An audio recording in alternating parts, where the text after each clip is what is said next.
Hello everyone, welcome back to the ladies Ayesha. Last উইকে আমি আর মোমো গেছিলাম আমার ফ্রেন্ড রহিমার বাড়িতে। অনেকদিন ধরেই প্ল্যান হচ্ছিল যে একটা গেট টুগেদার করা হবে, তাই সকাল সকাল রেডি হয়ে আমি আর মোমো বেরিয়ে পড়লাম। প্রথমে এসে আমরা একটু টিফিন করে নিলাম, যেহেতু আমরা একদম সকালবেলা ঘুম থেকে উঠেই চলে এসেছি। অনেকদিন ধরেই প্ল্যান হচ্ছিল যে দুজনে মিলে নতুন কিছু একটা আইটেম ট্রাই করব।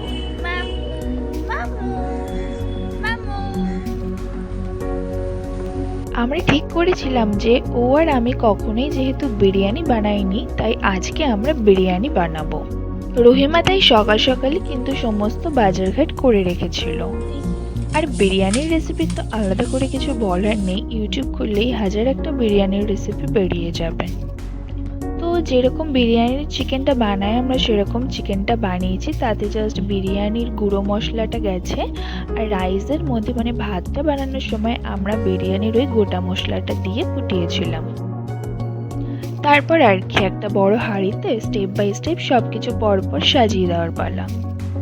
সবগুলো ইনগ্রিডিয়েন্টস পরিমাণ মতো দিয়ে দিলেই বিরিয়ানি একদম তৈরি হয়ে যায়। তবুও আমরা এই বিরিয়ানির মধ্যে কি কি আইটেম দিয়েছি সেগুলো আমি ডেসক্রিপশন বক্সে দিয়ে দেবো। তো চলো বিরিয়ানিটা আমরা পার্ট বাই পার্ট সাজিয়ে দিই।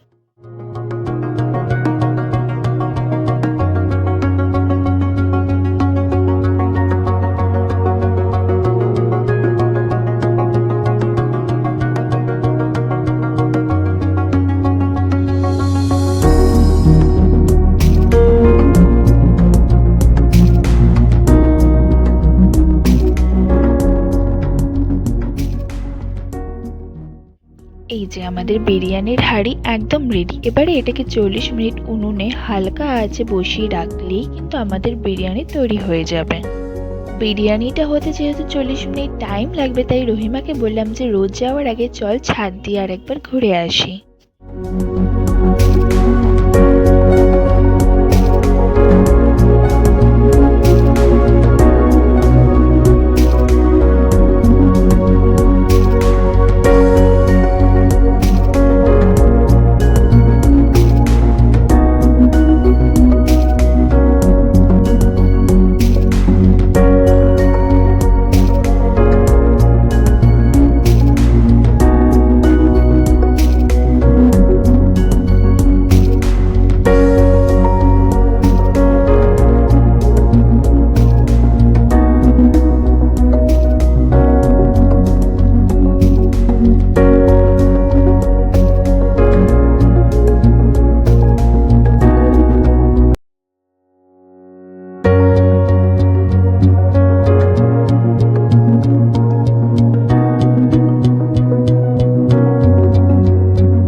বিরিয়ানির সাথে আমরা একটু রায়তাও করে নিয়েছিলাম, আর ছিল স্যালাড।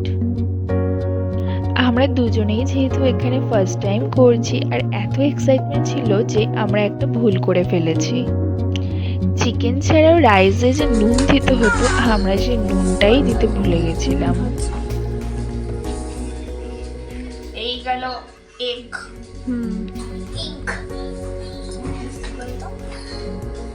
এই গেল চিকেন,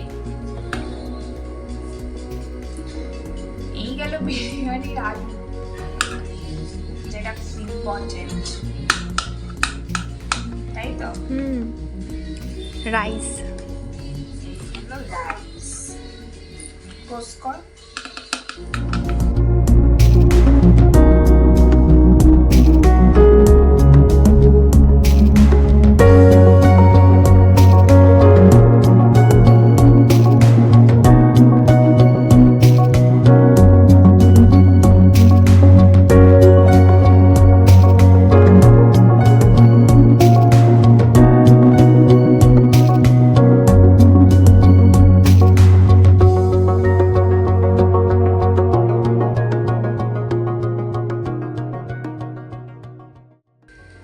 কমপ্লিট থালি। খা, খেতে খেতে খা খা খাও। হ্যাঁ খা, তবে তো উঠবে। কি বলছে আর এটা আমার ঠিক আছে, চলো।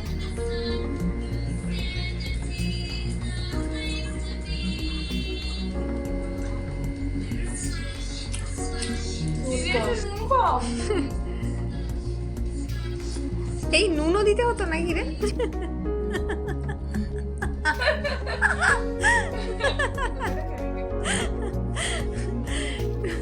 তোর স্টপ করবো? স্টপ করবো কি? আজকের ভিডিওটা এখানেই শেষ করছি, দেখা হচ্ছে নেক্সট একটা ভিডিওতে।